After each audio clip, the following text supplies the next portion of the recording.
মায়ানগরী জুড়ে আতঙ্কের পরিবেশ, মহিলাদের নিরাপত্তা নিয়ে উঠছে প্রশ্ন। বৃহস্পতিবার রাতে এক মহিলা চিত্র সাংবাদিককে গণধর্ষণের পর থেকে বাণিজ্য নগরীকে আতঙ্ক নগরী বলেও আখ্যা দিয়েছেন কেউ কেউ। অভিযুক্তরা এখনো সবাই ধরা পড়েনি। শুক্রবার এক অভিযুক্তকে ধরার পর শনিবার মদনপুরা থেকে গ্রেফতার করা হয়েছে গণধর্ষণের ঘটনায় জড়িত আরও একজনকে। পুলিশের দাবি, জেরায় অপরাধের কথা কবুল করেছে ধৃত দুই অভিযুক্তই। ধৃতদের 30 আগস্ট পর্যন্ত পুলিশ হেফাজতে রাখার নির্দেশ দিয়েছে ভাইওয়াড়া আদালত। পুলিশের অনুমান, গ্রেফতারি এড়াতে বাকি 3 অভিযুক্ত মুম্বাইয়ের আশপাশের কোনো এলাকায় লুকিয়ে আছে। মুম্বাই যশলোক হাসপাতালে চিকিৎসা চলছে নির্যাতিতার। হাসপাতাল সূত্রে খবর, তরুণীর শারীরিক অবস্থা আগের তুলনায় অনেকটাই উন্নতি হয়েছে। আপাতত তাকে পর্যবেক্ষণে রাখছেন চিকিৎসকরা।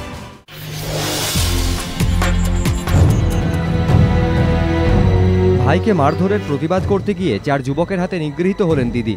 অভিযোগ, 4 যুবক মিলে ওই ছাত্রীকে ধর্ষণের চেষ্টা করে, নাকের নথ ও কানের দুল ছিনিয়ে নেয় এবং ভাই বোন দুজনকে বেধড়ক মারধর করে। শুক্রবার সন্ধে 6:30 নাগাদ মালদা শহর থেকে সামান্য দূরে ইংরেজবাজার থানা এলাকায় ঘটে যাওয়া এই ঘটনাকে কেন্দ্র করে রীতিমতো চাঞ্চল্য ছড়িয়েছে।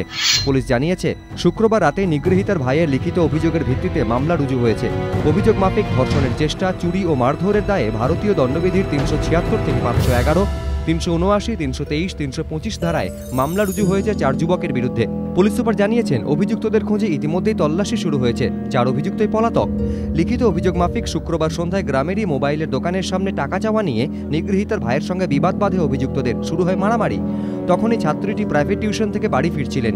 ভাইকে মারধরের প্রতিবাদ জানাতে উদ্যত হলে ওই 4 জন ছাত্রীর ওপরে চড়াও হয়ে তার পোশাক ছিঁড়ে দেন এবং ধর্ষণের চেষ্টা করেন। রহস্যজনকভাবে নিখোঁজ হওয়ার প্রায় 1 মাস পরও খোঁজ নেই বেহালার সরসুনার ছাত্র কিংশুক চক্রবর্তীর।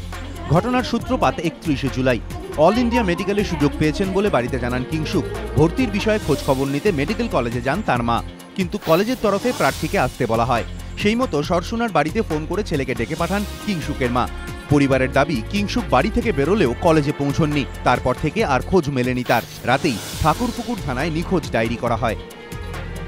ঘটনার পর থেকে প্রায় 1 মাস কাটতে চলেছে, কিন্তু এখনো কিংশুকের কোনো খোঁজ পায়নি পুলিশ। পরিবার সূত্রে খবর, ছোটবেলা থেকেই মেধাবী ছাত্র কিংশুক। এবছরই পুরুলিয়া সৈনিক স্কুল থেকে উচ্চ মাধ্যমিক পাশ করেছেন।